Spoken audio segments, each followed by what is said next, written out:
இதுவும் கடந்து போகும். என்ன ஃப்ரெண்ட்ஸ், புரியலையா? இப்போ கடிகாரத்தை பாருங்க. மணி இப்போ 10 மணி வச்சுக்கலாம். ஒரு நிமிஷம் கழிச்சு பாருங்க, மணி 10:01 இருக்கும். இதே 1 மணி நேரம் கழிச்சு பாருங்க, மணி 11 இருக்கும். இதைத்தான் சொல்ல வந்தேன்.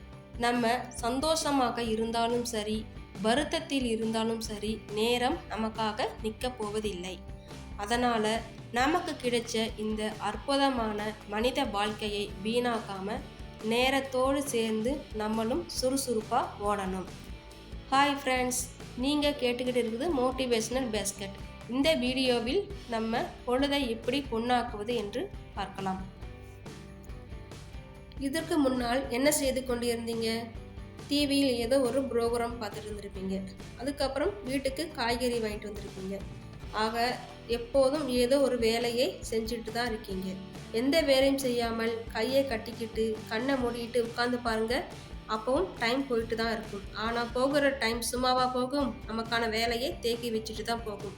ஒரு பைப்பு குழாயில் தண்ணி சொட்டு சொட்டாக விழுந்துட்டு இருந்தாலும் தொட்டியில் தண்ணியோட அளவு குறைஞ்சிக்கிட்டே இருக்கிற போல ஒவ்வொரு நிமிடங்களாய் கழிந்தாலும் மணிகளாக, நாட்களாக, வாரங்களாக, மாதங்களாக, வருடங்களாக காலம் கழிந்து கொண்டேதான் இருக்கிறது. காலத்தோடு சேர்ந்து குழந்தை சிறுவனாகிறான், சிறுவன் வாலிபன் ஆகிறான், வாலிபன் முதியவன் ஆகிறான். நேற்று தான் பிறந்தது போல் இருந்துச்சு, நேற்று தான் பள்ளிக்கு சென்றது போல் இருந்துச்சு, நேற்று தான் கல்யாணம் ஆனது போல் இருந்துச்சு. இதோ பேரன் பேத்திகளோடு விளையாடி கொண்டிருக்கேன்.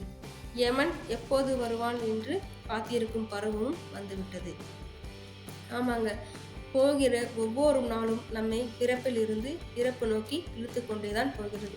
இது காலம் போகட்டும் கசப்பான உண்மையும் கூட. சரிங்க, உதாரணத்துக்கு ஒரு டேட் வச்சுக்கலாமா? என்ன டேட் வச்சுக்கலாம்? 8/6/2024 வச்சுக்கலாம்.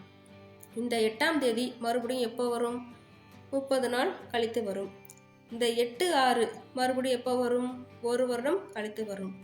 இந்த 8/6/2024 மறுபடியும் எப்போ வரும்? என்ன ஃப்ரெண்ட்ஸ், யோசிக்கிறீங்களா? மறுபடியும் வரவே வராது இல்லையா? அதாவது இன்றைய தினத்தை மறுபடியும் பார்க்க போவதே இல்லை. இனி நீங்கள் 100 ஜென்மம் எடுத்தாலும் பார்க்க போவதில்லை. போனால் போனதுதான். நேரம் தனக்குள் வைத்திருக்கும் ஒரு ஒப்பற்ற தத்துவம் இது. இன்னைக்கு பொழுது போனா என்ன, நாளைக்குன்னு ஒரு பொழுது வரும் இல்லையா, அப்போ பார்த்துக்கலாம் அப்படின்னு சொல்லிக்கிட்டே இருக்கிறவங்களா? இப்படியே சொல்லிக்கிட்டே இருங்கள். போவதே தெரியாமல் வாலிபம் போய்விடும், வருவதே தெரியாமல் முதுமை வந்துவிடும். ரத்தம் சுண்டி போன காலத்தில் அடடா, இதை செய்ய தவற விட்டேனே, அதை சாதிக்காமல் விட்டு விட்டேனே, இந்த கோயிலுக்கு போய் சுவாமி கும்பிடவில்லையே, அந்த ஊருக்கு போய் சுற்றி பார்க்கவில்லையே என்று புலம்ப போகிறீர்கள். ஆக புரிந்து கொள்ளுங்கள், பொழுது போனால் வராது. அதைவிட முக்கியம், போகிற பொழுது சும்மா போறதில்லை. இந்த 3 விஷயத்துக்கு மட்டும் முன்னுரிமை கொடுங்கள். 1 சிந்தியுங்கள், 2 முடிவெடுங்கள், 3 செயல்படுங்கள். ஃபர்ஸ்ட் சிந்தியுங்கள். எப்படி? போகிற பொழுதை எப்படி பொன்னாக்குவது என்று சிந்தியுங்கள். அதாவது ஒவ்வொரு நாளும் உங்களிடம் ஒரு வலிமை வந்து சேர வேண்டும், ஒரு வளர்ச்சி தெரிய வேண்டும்.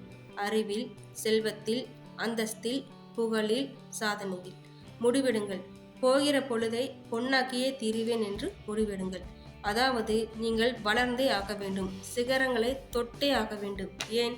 அதற்கான ஆற்றல்கள் அனைத்தும் உங்களிடம் இருக்கின்றன. அவை வீணாக்கக்கூடாது. செயல்படுங்கள்.